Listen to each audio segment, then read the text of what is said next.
ఇలాంటి మనం చెప్పుకుంటూ పోతే అధ్యక్ష ఈరోజు ఆపరేషన్ చైతన్య అని సంకల్ప అని ప్రతి ఒక్క స్కూల్లోని కూడా పిల్లలకి అవేర్నెస్ ఈగల్ క్లబ్స్ దగ్గర గౌరవ మానవ వనరుల శాఖ మంత్రులు నారా లోకేష్ గారి ఆధ్వర్యంలో ప్రతి ఒక్క స్కూల్లోని కూడా ఈగల్ క్లబ్స్ ఏర్పాటు చేసుకొని సుమారుగా 40,000కు పైగా ఈగల్ క్లబ్స్ ఏర్పాటు చేసుకొని వాళ్ళు ఓన్లీ గాంజా మీద వాళ్ళ అవేర్నెస్ కాదు అధ్యక్ష, దానికి సంబంధించి ఎన్డీపీఎస్ యాక్ట్ అంటే ఏంటి, ఎన్డీపీఎస్ యాక్ట్లో కనుక ఇరుక్కుంటే ఎలాంటి శిక్షలు పడతాయి, జీవితాలు ఎలా నాశనం అవుతాయి, పోక్సో కేసు అంటే ఏంటి, ఆ చట్టాల మీద అవగాహన కల్పించడానికి కూడా ఈ ఈగల్ క్లబ్స్ వాళ్ళని ఉపయోగించుకొని వాళ్ళకి అవేర్నెస్ క్యాంప్స్ ఇచ్చుకోవడం జరుగుతుంది అధ్యక్ష. ఇక్కడ ఈ సందర్భంగా అందరూ ఎమ్మెల్యేస్ అందరూ ఇక్కడే ఉన్నారు, గౌరవ సభ్యులందరూ ఉన్నారు, స్పీకర్ గారు ఉన్నారు, చైర్ సాక్షిగా నేను ఒక చిన్న రిక్వెస్ట్ అధ్యక్ష, ఇది మనందరి బాధ్యత. ఎందుకంటే ఈరోజు ఒక జనరేషన్నే కోల్పోయిన పరిస్థితి గాంజా వలన. లాస్ట్ 5 సంవత్సరాలు వాళ్ళ తాలూకు నిర్లక్ష్యం వల్ల ఒక జనరేషన్ని కోల్పోయాం. ఇంకా దీన్ని ఇంకొంచెం మనం కనుక గట్టిగా పట్టుకోకపోతే, గట్టిగా దీని మీద నివారణ చర్యలు తీసుకోకపోతే, గవర్నమెంట్ పరంగా తీసుకోవాల్సిన నివారణ చర్యలు తీసుకుంటున్నాం.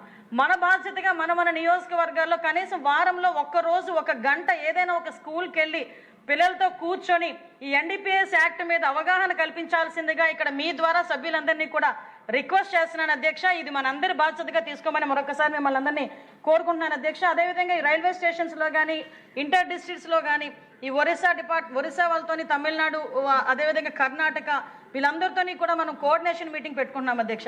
ఎందుకనంటే ఇప్పుడు మన దగ్గర కల్టివేషన్ అయితే తగ్గింది కానీ ట్రాన్స్పోర్టేషన్ విపరీతంగా ఉంది అధ్యక్ష.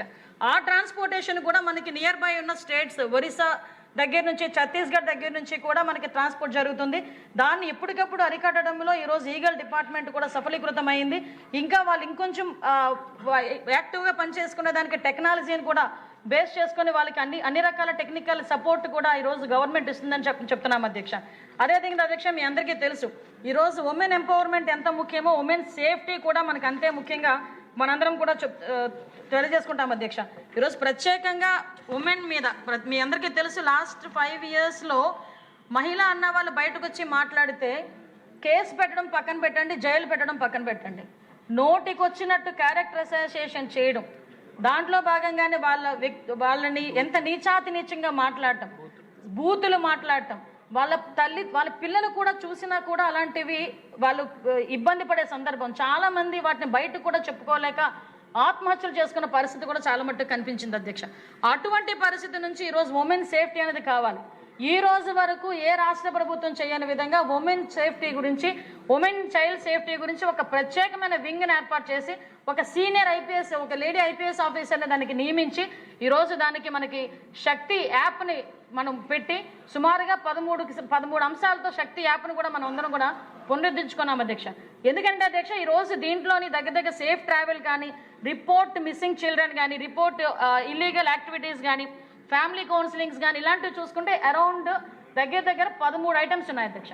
వీటితో పాటు అధ్యక్ష SOS ఉంది. SOS అనేసరికి కేవలం వాళ్ళకే వెళ్తుందని కాదు, SOS ఈరోజు 112కి కనెక్టివిటీ చేయడం వల్ల ఎవరైనా కూడా కాల్ చేసిన వెంటనే 112కి నియర్ బై పోలీస్ స్టేషన్కి వెళ్ళే పరిస్థితి. ఈరోజు శక్తి టీమ్స్ ఏర్పాటు చేసుకున్నాం అధ్యక్ష. దగ్గర 164 శక్తి బృందాలు పనిచేస్తున్నాయి. ఎక్కడైనా ఏదైనా ఇన్సిడెంట్ జరిగిందని చెప్పి మనకి ఇన్ఫర్మేషన్ వచ్చిన తర్వాత అర్బన్ ఏరియాలో మినిమం 8 to 10 minutes లోపు ఆ శక్తి బృందాలు అక్కడికి వెళ్తున్నాయి. లేదు అనుకుంటే రూరల్ ఏరియాలో ఉంటే దగ్గర 15 minutesలో అక్కడికి వెళ్ళి చేరుకొని వాళ్ళు రెస్క్యూ చేసే పరిస్థితులు కనిపిస్తూ ఉన్నాయి. రీసెంట్గా శక్తి బృందాలు ఎలా పనిచేస్తున్నాయని చెప్పడానికి మనకు ఒక చిన్న ఉదాహరణ కూడా చెప్తా. రీసెంట్గా ఒక అమ్మాయి సూసైడ్ చేసుకోవడానికి రైల్వే ట్రాక్ మీదకి వెళ్తుంది. అదే టైంలో కొంతమంది ఫోన్ చేసి చెప్తే శక్తి బృందాలు అక్కడికి వెళ్ళి అమ్మాయికి వెనకాతలే వెళ్ళి ఆ అమ్మాయిని నెమ్మదిగా కొంచెం అమ్మాయిని మోటివేట్ చేసి అసలు ఏంటి విషయం అంటే ఈ డొమెస్టిక్ వైలెన్స్ వల్ల అమ్మాయి సూసైడ్ చేసుకోవడానికి వెళ్ళింది. ఆ అమ్మాయిని తీసుకొచ్చి అమ్మాయిని చాలా జాగ్రత్తగా మోటివేట్ చేసి అమ్మాయిని సూసైడ్ చేసుకోకుండా ఇంటికి తీసుకెళ్తే అధ్యక్ష ఈరోజు మొన్న అదృష్టం ఏంటంటే ఆ డిఎస్సిలో ఆవిడ సెలెక్ట్ అయ్యి ఈరోజు టీచర్ ఉద్యోగానికి ఈరోజు అపాయింట్మెంట్ ఆర్డర్ తీసుకోవడానికి ఈరోజు ఇక్కడికే వస్తుంది అధ్యక్ష. అంటే మేము చెప్తున్నది ఏంటంటే ఒక చిన్న పని ఎంత ఇంపాక్ట్ కలుగుతుంది అని చెప్పడానికి.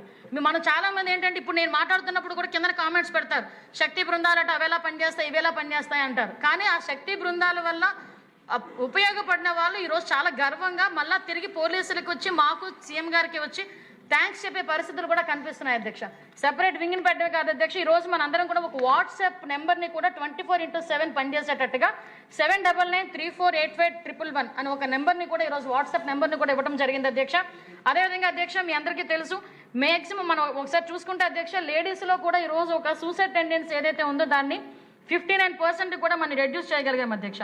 ఒకటి ఏంటంటే Vizag is the best city for women safety అని చెప్పి రీసెంట్గా ఒక రిపోర్ట్ ప్రకారం కూడా, ఒక సర్వే రిపోర్ట్ ప్రకారం కూడా చెప్పడం నిజంగా ఒక గర్వకారణంగా ఉందని భావించాలి అధ్యక్ష. ఇక్కడ ఒక విషయం చెప్పాలి అధ్యక్ష, ఎందుకంటే ఈ విషయం ప్రత్యేకంగా నేను చెప్పాలని చెప్పి కోరుకుంటున్నా. ఎందుకంటే లాస్ట్ గవర్నమెంట్ ఉమెన్ సేఫ్టీ మీద ఇదే అసెంబ్లీలో సాక్షాత్తు అదే సీట్లో కూర్చొని ఇక్కడ సభ్యులందరూ కూడా గన్ కన్నా ముందు జగన్ వస్తాడని చెప్పి రకరకాలమైన భజనలు చేసి ఒక దిశ యాక్ట్ అని చెప్పి తీసుకొచ్చారు అధ్యక్ష. ఆ దిశ యాక్ట్లో ఏం చెప్పారంటే 21 రోజులు ఉరిశిక్ష వేసేస్తామని చెప్పారు అధ్యక్ష. ఇక్కడ నేను ఎందుకు చెప్తున్నానంటే ఇక్కడ ఉన్న సభ్యులందరికీ కూడా అవగాహన ఉంది. ఇంకొకసారి నేను గుర్తు చేస్తున్నాను, ఎందుకంటే 21 రోజుల్లోని ఉరిశిక్ష వేయాలి అంటే ఒక కేసు ఫైల్ అయిన తర్వాత ఎఫ్ఐఆర్ చేయాలి, ఛార్జ్ షీట్ పెట్టాలి, ఫోరెన్సిక్ రిపోర్ట్ రావాలి, ఇన్వెస్టిగేషన్ జరగాలి, దాని కోర్టు ట్రయల్కి వెళ్ళాలి, కోర్టు శిక్ష విధించాలి. ఇన్ని జరగాలి అంటే పోలీస్ సిస్టమ్ అంత స్ట్రెంథనింగ్గా ఉందా, ప్రాసిక్యూషన్ సిస్టమ్ అంత స్ట్రెంత్ ఉందా? కనీసం మీరు నమ్ముతారు అధ్యక్ష, ఫోరెన్సిక్కి సంబంధించి మన గవర్నమెంట్ వచ్చిన తర్వాత పెండింగ్ ఎన్ని ఉన్నాయో తెలుసా? 25,000 రిపోర్ట్లు ఫోరెన్సిక్ డిపార్ట్మెంట్లో పెండింగ్ ఉన్నాయి మన గవర్నమెంట్ వచ్చేసరికి. ఈరోజు ఫోరెన్సిక్ డిపార్ట్మెంట్ ఎఫెక్టివ్గా పనిచేసి ఈరోజు 1600 మాత్రమే పెండింగ్ ఉండే పరిస్థితి ఈరోజు కనిపించిందంటే అది పోలీసింగ్ అంటే నేను ఈరోజు గర్వంగా చెప్తున్నాను అధ్యక్ష. నాకు ఫోరెన్సిక్ ల్యాబొరేటరీ కట్టేదానికి అమరావతిలో ఉందని చెప్పి దానికి కనీసం నిధులు ఇవ్వడం మానేసి దాన్ని ఆపేసిన పరిస్థితి. అటువంటి వ్యక్తి 21 రోజుల్లోనే శిక్ష విధిస్తాడంటే వెనకాతల చదువుకున్న ఎమ్మెల్యేలు అక్కడ ఉన్న మంత్రులు కూడా ఎలాగ భజన చేశారు ఇప్పటికే నాకు అర్థం కాదు. అదేవిధంగా అధ్యక్ష ఇక్కడ మీకు చెప్పాలి, 2024 నుంచి అధ్యక్ష 2025 ఇవన్నీ మనం అప్ టు 2014 నుంచి 19 వరకు అధ్యక్ష సెంట్రల్ గవర్నమెంట్ ఇచ్చిన డబ్బుల్లోనే మనము కేవలం 47 కోట్లు అప్పుడు అన్స్పెండ్ ఉంది అధ్యక్ష. తర్వాత వీళ్ళ దగ్గరకు వచ్చేసరికి అప్పుడులో మనం తీసుకున్నది 475 కోట్లు అధ్యక్ష. 2014 నుంచి 19 వరకు సెంట్రల్ గవర్నమెంట్ నుంచి పోలీస్ డిపార్ట్మెంట్కి వచ్చిన డబ్బులు 475 కోట్లు, 475.92 కోట్లు, 92 కోట్లు. 2021లో అధ్యక్ష వచ్చింది 57 కోట్లు అధ్యక్ష. కానీ వీళ్ళ ఎక్స్పెండిచర్ 5 కోట్లు అధ్యక్ష. ఇవన్నీ కలుపుకొని అసలు అన్స్పెండ్ రిలీజ్ అయిందే 9 కోట్లు, శాంక్షనింగ్ 57 కోట్లు, రిలీజ్ అయిన 9 కోట్లు, ఎక్స్పెండిచర్ 5.83 కోట్లు, అన్స్పెండ్ 3 కోట్లు. అంటే పాతది ఇది కలిపి 61 కోట్ల రూపాయలు కనుక ఇస్తే 180 కోట్ల రూపాయలు ఒక సంవత్సరానికి వచ్చే పరిస్థితి. 4 సంవత్సరాలు కూడా రూపాయి రాకుండా చేసి ఎలాగ పోలీసుని స్ట్రెంథనింగ్ చేసేద్దాం అనుకుంటారు, ఎలాగ ఫోరెన్సిక్ ల్యాబ్ను స్ట్రెంథనింగ్ చేసేద్దాం అనుకుంటారు? టూల్స్ లేవు, సీసీటీవీ కెమెరాస్ లేవు, డ్రోన్ సిస్టమ్స్ లేవు. ఒక ఇన్వెస్టిగేషన్ చేయాలంటే సీసీటీవీస్ ఉండాలి, ఫుటేజ్ ఉండాలి, ఇన్వెస్టిగేషన్ చేయాలంటే కనీసం కినైన్స్ ఉండాలి. ఇలాంటివి ఏమీ లేకుండా 21 రోజులు ఇచ్చేస్తామని చెప్తే ఆ రోజు భజన చేసిన వాళ్ళందరికీ అర్థం అవ్వాలని ఈ రకంగా చెప్తున్నాను అధ్యక్ష. మళ్ళా మనం వచ్చిన తర్వాత 61 కోట్లు మనం ఇచ్చిన తర్వాతనే మళ్ళీ ఈరోజు మళ్ళీ MOPF ఫండ్ కింద మళ్ళీ మనకి స్టేట్కి సెంట్రల్ గవర్నమెంట్ సపోర్ట్ చేసే పరిస్థితి. ఈరోజు అప్ప 100% సెంట్రల్ గవర్నమెంట్ మనకి ఇస్తుంది, ఫోరెన్సిక్ డిపార్ట్మెంట్కి ఈరోజు 100% కేంద్ర ప్రభుత్వం ఇస్తోంది. ఈరోజు ఇలాంటి విషయాలకి కూడా నేను ఎందుకు చెప్తున్నానంటే ఈ మాట మామూలుగా వచ్చేలేదు అధ్యక్ష. ఇలాంటి వాటికి కూడా గౌరవ ముఖ్యమంత్రి గారు ఢిల్లీ వెళ్ళి సెంట్రల్ హోమ్ మినిస్టర్ గారి దగ్గర కూర్చొని ఇలా జరిగింది, మాకు ఇంత సపోర్ట్ చేయండి, మేము ఇలా ప్రాబ్లంలో ఉన్నామని చెప్తే నిజంగా సానుకూలంగా స్పందించి ఈరోజు మనం అందరికీ కూడా చెప్తే వచ్చిన అన్నీ క్రోడీకరించుకొని ఈరోజు 16% మనం ఈరోజు క్రైమ్ రేటు తగ్గించుకున్నామంటే దీనివల్ల వచ్చిన మనకు రిజల్ట్ అధ్యక్ష. ఇది నేను అందుకే పర్టికులర్గా ఈ విషయం గురించి మీకు చెప్తున్నా అధ్యక్ష. ఇదే కాకుండా అధ్యక్ష ఈ రోజుల్లోనే మనకి అత్యంత దారుణమైన పరిస్థితి, అత్యంత అంటే దాన్ని ఏమంటారు, ఇంకొక విషయం చెప్పాలి అధ్యక్ష, కన్విక్షన్ రేట్. చాలామంది ఏంటంటే కేసులు పెట్టామా కన్విక్షనే కాదు. ఈరోజు కన్విక్షన్ రేట్ దగ్గర 343 కన్విక్షన్ కేసు అధ్యక్ష. ఇందులో చూసుకుంటే 5 మరణదండన అధ్యక్ష, అదేవిధంగా 91 లైఫ్. అంటే ఈరోజు మనము న్యాయ వ్యవస్థను కూడా ఎంత పటిష్టంగా చేసి వచ్చిన మీకు ఒక్క విషయం చెప్పాలి అధ్యక్ష. నేను చాలా సందర్భాల్లో సీఎం గారితో మీటింగ్స్లో కూర్చుంటే నేను చాలా ఆశ్చర్యపోయిన, అందరూ ఆశ్చర్యపోయారు, ఈవెన్ మా పోలీస్ డిపార్ట్మెంట్ వాళ్ళు కూడా. ఆయన క్వశ్చన్ అడిగారు అధ్యక్ష, క్రైమ్ జరిగిన తర్వాత క్రైమ్ సీన్లోకి మీరు వెళ్ళే టైం ఎంత టైం అని అడిగారు అధ్యక్ష. నాకు అర్థం కాలేదు. కంప్లైంట్ వస్తుంది, కంప్లైంట్ వచ్చిన తర్వాత ఎవరైనా వెళ్తారు అంటే వెళ్తాము, నియర్ బై దాన్ని పెట్టుకొని 10 నిమిషాల్లోనూ 15 నిమిషాల్లోనూ. ఈ లోపు ఎవరు రెస్క్యూ చేస్తారు, దాన్ని ఎవరు మీరు రెస్క్యూ చేస్తారని అడిగారు. అంటే నేను వింటున్నా, సార్ దగ్గర వింటున్నా, ఎందుకు ఇవన్నీ అడుగుతున్నారని. అంటే ఒక క్రైమ్ జరిగిన తర్వాత వెంటనే కనుక రెస్క్యూ చేసుకొని ఆ ప్రదేశాన్ని అంతటినీ కూడా పోలీస్ హ్యాండ్ ఓవర్లో పెట్టుకుంటే ఫోరెన్సిక్ డిపార్ట్మెంట్ వాళ్ళు వెళ్ళిన తర్వాత ఎవిడెన్సెస్ ఎక్కడ చెరిగిపోతాయి, ఎవిడెన్సెస్ ఎక్కడ కల్తీ అవుతాయనే ఉద్దేశంతో ఆ పర్టికులర్ విషయాన్ని కూడా సార్ మాట్లాడుతున్నారంటే ఒక కేసు ఇన్వెస్టిగేషన్లో కూడా అంత ఇన్డెప్త్కి వెళ్ళి మన ముఖ్యమంత్రి గారు మాట్లాడుతున్నారు కాబట్టి ఈరోజు కన్విక్షన్ రేట్ కూడా చాలా మనం పెరిగిందని చెప్పడానికి కూడా మనం చాలా గర్వపడాలి అధ్యక్ష.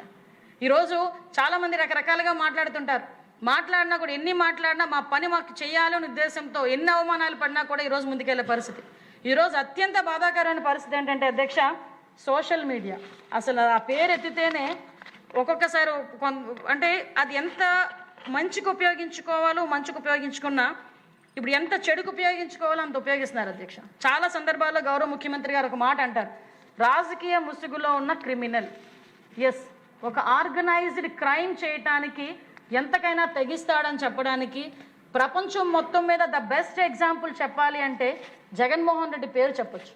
ఎందుకు ఈ మాట చెప్తున్నానంటే 151 సీట్లు ఇచ్చి కూర్చోరా బాబు అసెంబ్లీలో దా అని చెప్తే వెకిలి చేష్టలు వేసుకొని అవమానపరిచి సాక్షాత్తు ప్రతిపక్ష నాయకుడిగా ఉన్న అప్పట్లో ప్రతిపక్ష నాయకుడిగా ఉన్న చంద్రబాబు నాయుడు గారిని అవమానించి ఇంట్లో ఉన్న తల్లుల గురించి చెల్లెల గురించి కూడా నానా మాటలు మాట్లాడి బయటకు వచ్చి వాళ్ళు సోషల్ మీడియాలో అబద్ధపు ప్రచారాలు చేయించి ఫేక్ ప్రచారాలు చేయించి శాంతి భద్రతల్ని కూడా అతను చెప్పు చేతల్లో పెట్టుకొని ఇష్టారాజ్యంగా కేసులు పెట్టి సిఐడి వ్యవస్థని కేవలం జగన్మోహన్ రెడ్డి ఎలా వాడుకున్నారంటే చిన్న చిన్న విషయాలకి కూడా సిఐడి వ్యవస్థనే దిగజార్చి ఒక సోషల్ మీడియా పోస్ట్ ఫార్వర్డ్ చేసినందుకు లేకపోతే ఒక పోస్ట్ పెట్టినందుకు దాన్ని కూడా సిఐడి వాళ్ళు తీసుకెళ్లి లోపల కూర్చోబెట్టి కేసులు పెట్టే పరిస్థితి.